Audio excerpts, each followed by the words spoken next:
This is so weird and yet has so much to offer. So here's the entrance, really kind of tight.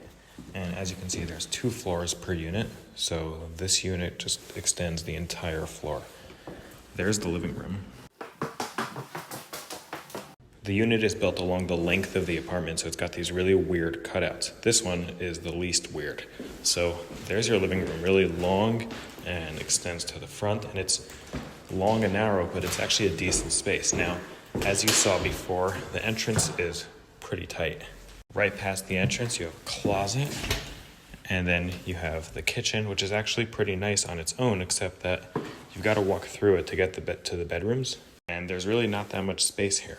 But you've got a dishwasher, 2-in-1 laundry, good amount of cabinet space. And then here's another cutout in the building. So these cutouts are weird, but they also give you lots of windows, which means lots of sunlight. Back here, again, really long, there's your bedrooms. This is the smaller of the two. It'll fit a queen bed. It's got a closet right there. The bathroom is right between the 2 bedrooms. It's perfectly decent. And then this bedroom is really big, except for this. Come in, there's this hallway. You've got a closet over here, the space for the bed, but the building cuts in here at a really weird angle.